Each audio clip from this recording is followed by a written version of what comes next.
UP police के लिए चुनौती बना 5 लाख का इनामी गैंगस्टर विकास दुबे का मध्य प्रदेश कनेक्शन सामने आने के बाद कई बड़ी चौंकाने वाली कहानियां सामने आई है। मध्य प्रदेश के शहडोल जिले के बुढ़ार कस्बे की ऋचा निगम उर्फ सोनू से विकास ने करीब 20 साल पहले कानपुर में लव मैरिज की थी। हालांकि इस शादी के ऋचा के पिता और घर वाले पूरी तरह से खिलाफ थे। उनके विरोध करने के बावजूद विकास ने गनपॉइंट पर पूरे परिवार को ले लिया और लव मैरिज की। और इन दिनों वही सोनू ऋचा दुबे के नाम से विकास दुबे का काम देखती है, उसको बचाती है। 2 जुलाई को 8 पुलिस वालों की हत्या करने के बाद विकास दुबे के साथ साथ ऋचा भी फरार है और पूरे प्रदेश की करीब 100 टीमें उनको तलाश कर रही है। विकास की तलाश में 5 राज्यों में हाई अलर्ट जारी किया गया है। कभी उसकी लोकेशन हरियाणा में मिलती है तो कभी उत्तर प्रदेश में। मध्य प्रदेश में भी यूपी एसटीएफ की टीम ने विकास के ससुराल वालों को भी उठाया था और उनसे पूछताछ की थी। मध्य प्रदेश में विकास के साले ज्ञानेंद्र निगम उर्फ राजू और उसके भतीजे आदर्श को उठाकर पुलिस ने पूछताछ की। यूपी एसटीएफ की टीम शहडोल में बुढ़ार पहुंची थी और विकास के साले के लड़के आदर्श को उठा लिया था। उस समय आदर्श के पिता ज्ञानेंद्र घर पर नहीं थे। इसके बाद ज्ञानेंद्र ने पुलिस एसपी से मिलकर अपना पक्ष रखा। साथ ही पुलिस ने रात भर ज्ञानेंद्र को थाने में रखा।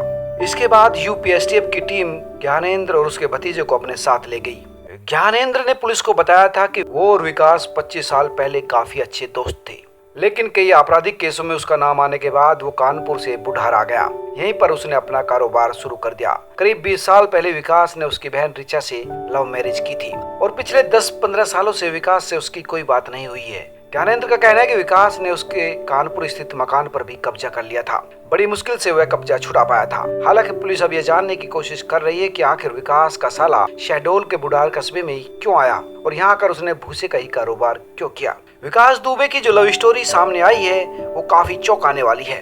दरअसल विकास दुबे कानपुर के शास्त्री नगर में अपनी बुआ के घर पढ़ाई करने आया करता था और पड़ोस में ही रहने वाली एयरफोर्स कर्मी एचपी निगम की बेटी ऋचा से उसकी मुलाकात हो गई। ऋचा को उसके पिता प्यार में सोनू कहते थे। ऋचा से नजदीकी बढ़ने के बाद विकास ने उसके भाई ज्ञानेंद्र से दोस्ती की ताकि उसके घर आना जाना हो सके। दोस्ती इतनी परवान चढ़ी कि विकास के हर काम में ऋचा का भाई ज्ञानेंद्र साथ देने लगा। विकास का ऋचा के घर आना जाना शुरू हो गया, मेल मिलाप शुरू हो गया, प्यार परवान चढ़ने लगा। विकास किसी भी बहाने से ऋचा के घर पहुंच जाता था और उस दौरान दोनों की नजदीकियां काफी बढ़ गई।